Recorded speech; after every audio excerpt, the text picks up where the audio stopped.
Hello students, स्वागत है आपका अजय पांडे लेक्चर्स के इस नए वीडियो में। आज हम लोग क्लास 12 के साइंस में, क्लास 12 के फिजिक्स में जो टॉपिक पढ़ने वाले हैं उसका नाम है अनुगमन वेग तथा वैद्युत धारा में संबंध,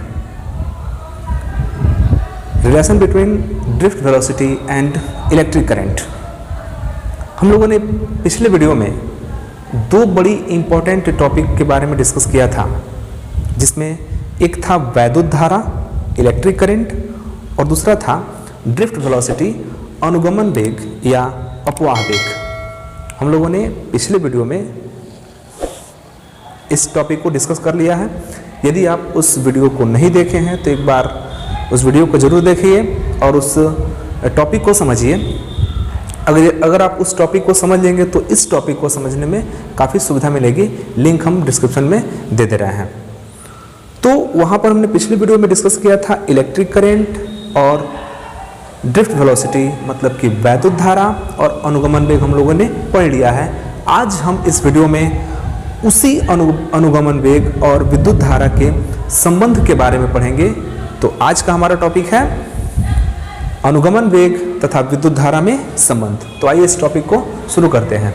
लेकिन इस टॉपिक को शुरू करने से पहले एक चीज़ हम बता दें कि यदि आप हमारे चैनल पर नए हैं तो चैनल को सब्सक्राइब कर लीजिए और अपने मित्रों के पास शेयर कर लीजिए, क्योंकि हम ऐसे ही क्लास 12 के फिजिक्स और केमिस्ट्री के वीडियो डेली अपलोड करते रहते हैं। तो आइए इस टॉपिक को शुरू किया जाए, ज़्यादा टाइम ना लेते हुए। अनुगमन वेग तथा वैद्युत धारा में संबंध। तो यहाँ पर अनुगमन वेग की अगर हम बात करें तो अनुगमन वेग जो है वास्तव में मुक्त इलेक्ट्रॉनों का वेग है। अनुगमन वेग वास्तव में मुक्त इलेक्ट्रॉनों का वेग है। और जब भी मुक्त इलेक्ट्रॉन मूव करता है, जब भी मुक्त इलेक्ट्रॉन गति करता है, तो वहाँ पर वैद्युत धारा जरूर उत्पन्न होता है। तो यहाँ पर हम लोग उसी वैद्युत धारा और अनुगमन वेग के बारे में, उसके संबंध के बारे में बात करने वाले हैं। तो यहाँ पर हम मान लेते हैं, देखिए कोई भी जब डेरिवेशन किया जाता है तो पहले उसको बेस को बनाया जाता है, एक आधार बनाया जाता है। तो हम उस आधार को बना रहे हैं, लेकिन इस आधार को बनाने के लिए आपको दो चीज़ जानना पड़ेगा। अनुगमन वेग जानना पड़ेगा और इलेक्ट्रिक करंट विद्युत धारा जानना पड़ेगा, जो हमारे पिछले वीडियो में है। लिंक आपके डिस्क्रिप्शन में है, आप जरूर देखिएगा, फिर इसको देखिएगा तो बेहतर तरीके से समझ में आएगा। तो चलिए हम देखते हैं कि माना एक चालक तार यहाँ पर हम मान लेते हैं। माना एक चालक तार, और हम चालक तार ऐसा ले रहे हैं जिसकी लंबाई कितनी है, तो L है। आप पॉइंट्स को ध्यान से सुनिए, क्योंकि अब इतना लंबा हम लिखेंगे नहीं, हम जो बोल रहे हैं आप उसी चीज़ को ध्यानपूर्वक समझते जाइए और नोट्स बनाते चलिए। कि माना L लंबाई का एक चालक तार जिसका अनुप्रस्थ काट का क्षेत्रफल A है। ध्यान से समझिए, बिल्कुल ध्यान से समझिए, बहुत ही इंपॉर्टेंट है और बोर्ड परीक्षा की दृष्टि से तो और भी इंपॉर्टेंट है, काफ़ी इंपॉर्टेंट है। इस पर न्यूमेरिकल ज़्यादा है, 2 नंबर का। तो this topic is very very important. तो माना L लंबाई का एक चालक तार है जिसके अनुप्रस्थ काट का क्षेत्रफल A है, और इस चालक तार को हम क्या कर रहे हैं कि हम V वोल्ट की बैटरी से जोड़ दे रहे हैं। इस चालक तार को हमने V वोल्ट की बैटरी से जोड़ा, जिससे विद्युत धारा का प्रवाह होगा, विद्युत धारा का प्रवाह होगा। और मान लेते हैं कि जब हम बैटरी से इसको जोड़ रहे हैं तो इसमें I विद्युत धारा का प्रवाह हो रहा है। और अब विद्युत धारा का प्रवाह होगा क्यों? जब आप बैटरी को आप किसी चालक तार से जोड़ते हैं तो उसमें जो मुक्त इलेक्ट्रॉन होते हैं वो क्या होते हैं, मूव करते हैं। तो यहाँ पर जो मुक्त इलेक्ट्रॉन है, आप इसको ध्यान से समझिए। ये जो मान लीजिए कि कुछ मुक्त इलेक्ट्रॉन है, तो मुक्त इलेक्ट्रॉन मूव करेगा, और जब मुक्त इलेक्ट्रॉन मूव करेगा तो जिधर मुक्त इलेक्ट्रॉन मूव करेगा धारा उसके विपरीत दिशा में बहती है, क्योंकि आप जानते हैं कि धारा का प्रवाह इलेक्ट्रॉन की गति के क्या होता है, विपरीत होता है। तो यहाँ पर माइनस है, ये माइनस चार्ज है, माइनस पोल है, और ये प्लस आपका है, ये माइनस पॉइंट और या प्लस पॉइंट। माइनस वाला इलेक्ट्रॉन को प्रतिकर्षित करेगा, तो इलेक्ट्रॉन ऐसे मूव करेगा, तो विद्युत धारा ऐसे बहेगा। तो आप लिखेंगे क्या कि माना L लंबाई का एक चालक तार है जिसके अनुप्रस्थ काट का क्षेत्रफल a है और इस चालक तार को V वोल्ट की एक बैटरी से जोड़ा गया है, जिससे इसमें प्रवाहित धारा I है। और जब I धारा प्रवाहित हो रही है तो उस स्थिति में जब इलेक्ट्रॉन मूव कर रहा है, गति कर रहा है मुक्त इलेक्ट्रॉन, तो उन इलेक्ट्रॉनों का अनुगमन वेग Vd है, उन इलेक्ट्रॉनों का अनुगमन वेग Vd है। ठीक, इतना आप समझ लीजिए। अब मान लीजिए कि माना इस चालक तार, चूंकि आप जानते हैं कि जो भी चालक होता है तो चालकों में मुक्त इलेक्ट्रॉन होता है, क्योंकि वही मुक्त इलेक्ट्रॉन जब मूव करेगा तो विद्युत धारा का प्रवाह होगा। तो चालक में मुक्त इलेक्ट्रॉन होता है और वही मुक्त इलेक्ट्रॉन जब मूव करता है तो विद्युत धारा का प्रवाह होता है। तो मुक्त इलेक्ट्रॉन जब मूव करता है तो उस मुक्त इलेक्ट्रॉन का जो वेग होता है वही आपका अनुगमन वेग होता है, और जब वो गति करेगा तो धारा प्रवाह होता है। तो यहाँ पर हम मान लेते हैं कि इस अनुप्रस्थ का जो आपका L लंबाई का जो चालक तार है, इस चालक तार के एकांक आयतन में, ध्यान दीजिएगा, चालक तार के एकांक आयतन में इलेक्ट्रॉनों की संख्या स्मॉल n है। माना चालक तार के एकांक आयतन में इलेक्ट्रॉनों की संख्या स्मॉल n है। माना चालक तार के एकांक आयतन में इलेक्ट्रॉनों की संख्या, मुक्त इलेक्ट्रॉनों की संख्या स्मॉल n है। तो यदि अब मान लीजिए कि इलेक्ट्रॉन जब मूव करेगा तो इस चालक के एक सिरे से दूसरे सिरे तक ही जाएगा, मतलब कि जितना लेंथ का आपका ये चालक तार होगा इलेक्ट्रॉन उतनी ही दूरी तय करेगा। तो यहाँ पर मुक्त इलेक्ट्रॉनों द्वारा जो तय की गई दूरी है वो तो चालक तार के लंबाई के बराबर होगा, L के बराबर होगा। और हम यहाँ पर मान लेते हैं कि इस दूरी को तय करने में इलेक्ट्रॉन द्वारा t समय लगा, इस दूरी को तय करने में इलेक्ट्रॉन द्वारा t समय लगा।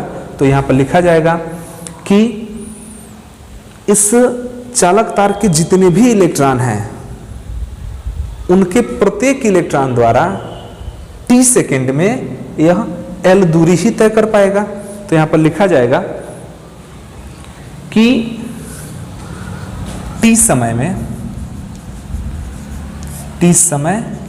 में चालक के प्रत्येक इलेक्ट्रॉन द्वारा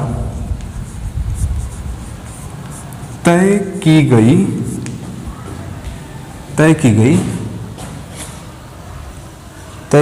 दूरी, हम कितना मानेंगे तय की गई दूरी? तो हम L मानेंगे, क्योंकि जो दूरी है वो वास्तव में जो इलेक्ट्रॉन है वो तो इस चालक तार की लंबाई के बराबर ही दूरी तय करेगा, तो वो L है। और दूरी का सूत्र होता है चाल गुणे समय। तो हम इलेक्ट्रॉनों द्वारा चली गई दूरी जब ज्ञात कर रहे हैं, ध्यान समझिएगा, इलेक्ट्रॉनों द्वारा चली गई दूरी ज्ञात कर रहे हैं तो हमको इलेक्ट्रॉनों का वेग पता होना चाहिए, और उसी वेग को हम क्या बोलते हैं? अनुगमन वेग। तो चाल गुणे समय, मतलब कि चाल Vd और समय हमने कितना माना? t। तो t समय में इस चालक के प्रत्येक इलेक्ट्रॉन द्वारा चली गई दूरी L equal to Vd into t, equation number 1। ठीक, यह हुआ। अब अगर हम कहें कि जब एकांक आयतन में n इलेक्ट्रॉन है, आप ध्यान पूर्वक समझिएगा कि जब एकांक आयतन में n इलेक्ट्रॉन है, स्मॉल n, जिसको हमने माना है, तो उसके संपूर्ण आयतन में कितना इलेक्ट्रॉन होगा?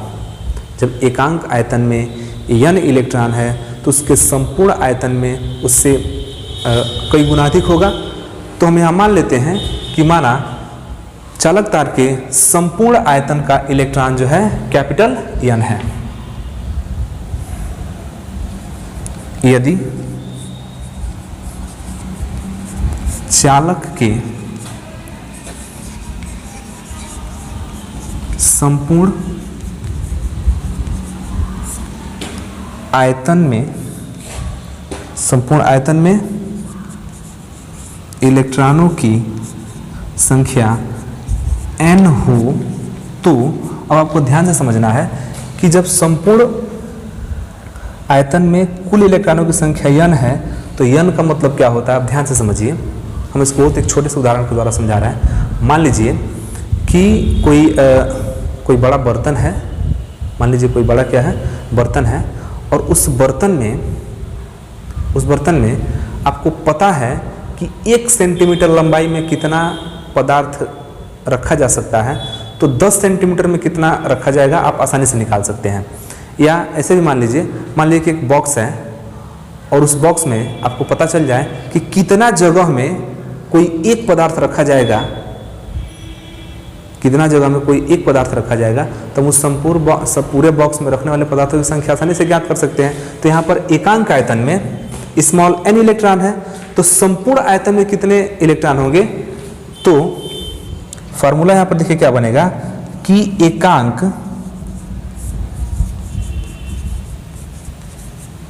एकांक आयतन में इलेक्ट्रॉन की संख्या गुणे संपूर्ण आयतन।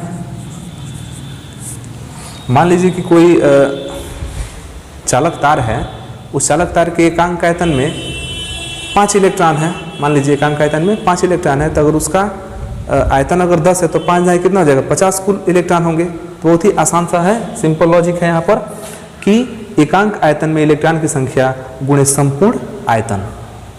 एकांक आयतन में इलेक्ट्रॉन की संख्या गुणे संपूर्ण आयतन। तो आप एक बार इसका स्क्रीनशॉट ले लीजिए क्योंकि हम इसको मिटाने वाले हैं।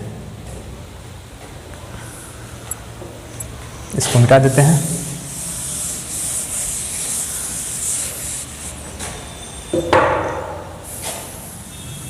अब यहां से अगर आप कैपिटल N निकालेंगे तो एकांक आयतन में इलेक्ट्रॉन की संख्या तो हमने माना है स्मॉल n, और संपूर्ण आयतन, तो संपूर्ण आयतन को अगर हम भी मान ले, संपूर्ण आयतन को अगर हम भी माने तो n equal to small n, और भी जो चालक तार है चूंकि बेलनाकार होता है, और बेलनाकार कोई भी आकृति होती है तो उसका संपूर्ण आयतन होता है pi r square into l, pi r square into l. और ये पाई आर स्क्वायर को हम क्या बोलते हैं, आप सीधे सीधे जान जाइए। कोई भी सिलेंड्रिकल, कोई भी बेलनाकार अगर कोई भी पदार्थ है, चालक तार है या कोई पदार्थ है, तो उसका जो आयतन होता है वो उसका एक और फार्मूला होता है आधार का क्षेत्रफल गुणे लंबाई। तो अनुप्रस्थ काट का क्षेत्रफल गुणे उसकी लंबाई। आप ध्यान से समझिएगा, आधार का क्षेत्रफल गुणे ऊंचाई या लंबाई। आधार का क्षेत्रफल मतलब कि अनुप्रस्थ काट का क्षेत्रफल। आप इससे समझिए भी का जो फार्मूला होता है वो होता है pi r square into H. तो यही तो आपका ए है। एच मतलब कि उसका हाइट, तो हाइट मतलब क्या? लंबाई। तो वो हमने क्या माना है? यल। तो ए इंटू एल।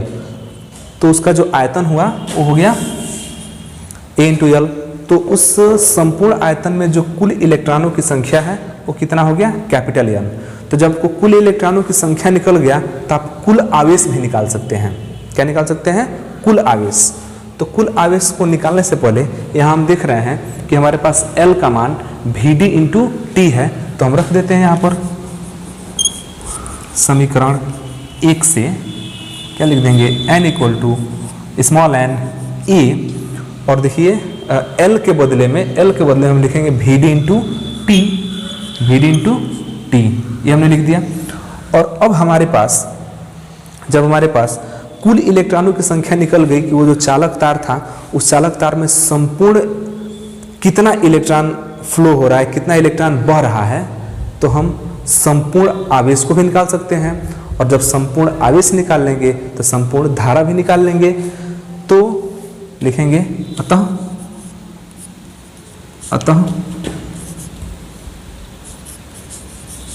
संपूर्ण चालक तार में प्रवाहित आवेश कितना मान लीजिए? Q मान लेते हैं, प्रवाहित आवेश Q। तो Q का जो फार्मूला होता है वो होता है एक इलेक्ट्रॉन का आवेश गुणे संपूर्ण इलेक्ट्रॉनों की संख्या। तो एक इलेक्ट्रॉन का आवेश तो हम लोग E ही मानते हैं, और संपूर्ण इलेक्ट्रॉनों की संख्या हो गया देखिए N A Vd into T. ये हुआ संपूर्ण इलेक्ट्रॉन का आवेश। इसको आप इक्वेशन नंबर दे दीजिए 2, दे दीजिए इसको इक्वेशन नंबर 2। और चूंकि I इक्वल टू होता है Q बाई टी, चूंकि हमने पहले ही माना है कि इसमें कितना धारा प्रवाहित हो रहा है, I धारा प्रवाहित हो रहा है, संपूर्ण आवेश कितना है, Q है, और T समय हमने यहाँ पर लिखा ही है कि T समय में चालक के प्रत्येक इलेक्ट्रॉन द्वारा तय की दूरी, तो यहाँ पर समय को पहले से T लिया गया है, तो I इक्वल टू हो गया Q/T। तो हम इट इम्प्लाइज दैट हम Q के बदले में क्या लिख सकते हैं, IT। हम Q के बदले में क्या लिख सकते हैं, IT। और आप इतने का स्क्रीनशॉट लीजिए क्योंकि हम फिर से मिटाने वाले हैं इसको। कैलकुलेशन देखिए बहुत आसान है, थोड़ा सा समझना है इसको। स्क्रीनशॉट हो गया।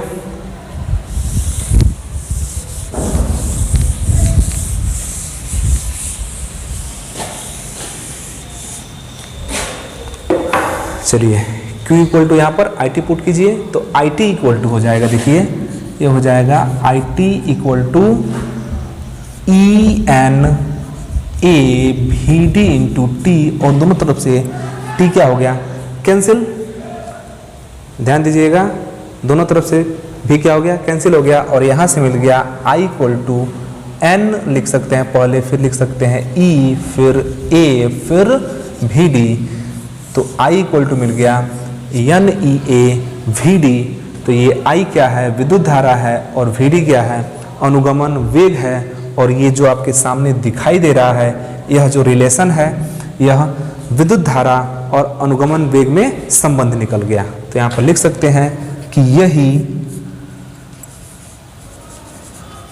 विद्युत धारा तथा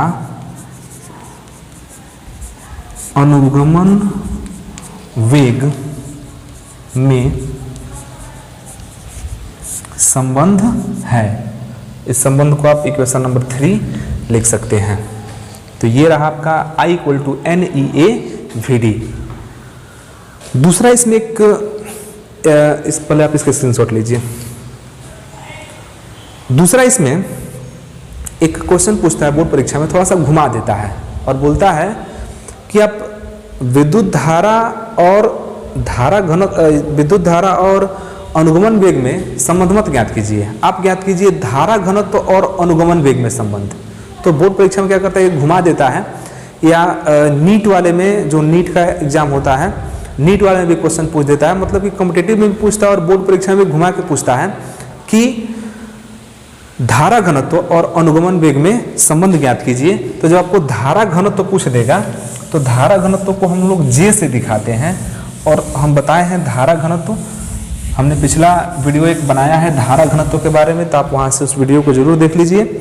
तो धारा घनत्व को हम लोग J से दिखाते हैं, ठीक। और धारा घनत्व का जो फॉर्मूला होता है वो होता है I/A। एकांक क्षेत्रफल में जो प्रवाहित होने वाली धारा होती है उसी को हम क्या बोलते हैं, धारा घनत्व बोलते हैं। तो J इक्वल टू I/A होता है, और वास्तव में ये है क्या, यही तो आपका धारा घनत्व है।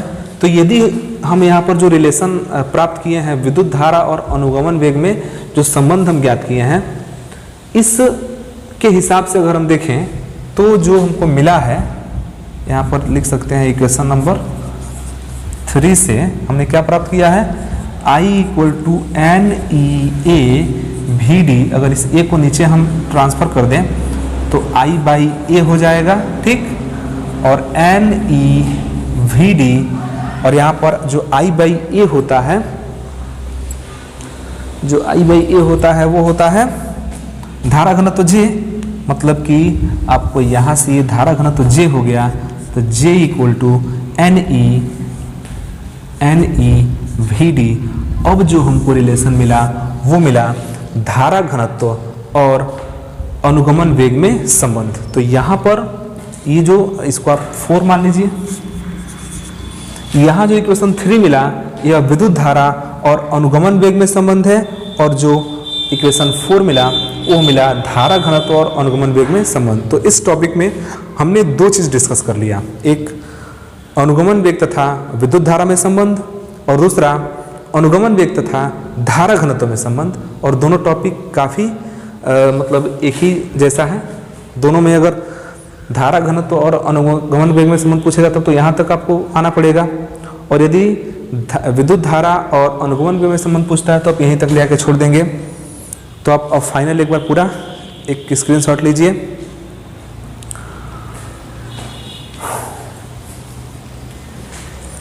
तो ये वीडियो आपको कैसा लगा आप हमें कमेंट बॉक्स में ज़रूर लिखिए।